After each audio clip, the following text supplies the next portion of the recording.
عید والا دن تھا،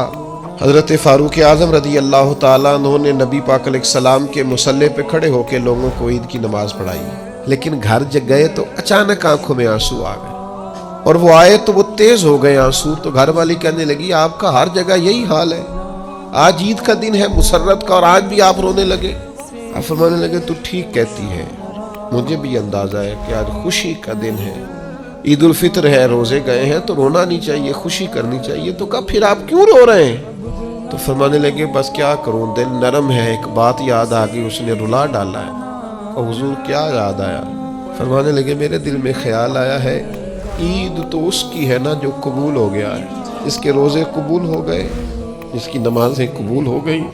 جس کی تراویح قبول ہو گئی، جس کا اعتکاف قبول ہو گیا، جس کی بیت اللہ کی حاضری قبول ہو گئی، جس کی روضہ رسول کی حاضری قبول ہو گئی، جو قبول ہو گئی۔ عید تو اس کی ہے، لیکن جس نے سارا کچھ کیا ہے پر قبول نہیں ہوا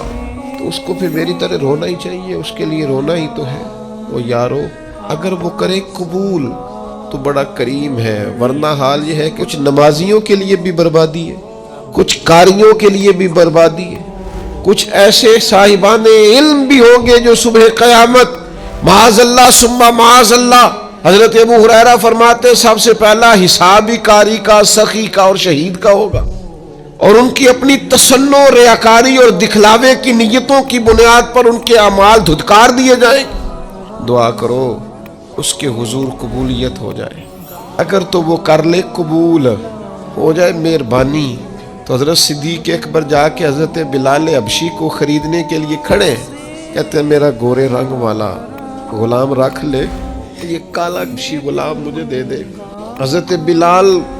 جس کے غلام تھے وہ کہنے لگا اگر میں ساتھ پیسے بھی مانگوں تو کہا جتنے تو کہے پیسے بھی دوں گا، پڑھا لکھا خوبصورت غلام بھی دوں گا، پر یہ حبشی نسل سیدنا بلال مجھے دے دے۔ تو وہ شخص کہنے لگا ابو بکر سیاڑے تاجر ہو، زندگی تجارت میں گزری ہے، کیسا سودا کر رہے؟ تو حضرت صدیق رو پڑے، کہنے لگے تمہیں اس حبشی کی شان کا نہیں نہ پتا، یہ قبول ہو گیا ہے،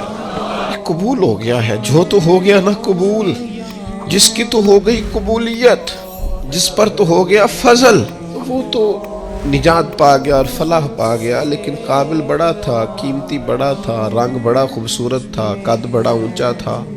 اور باتیں بڑی آتی تھی، پر قبولیت نصیب اگر وہ مہربانی کرے، اگر وہ رحمت کرے، اگر وہ عطا کرے اور وہ کہہ دے کہ تو قبول ہے، تو پھر تو بات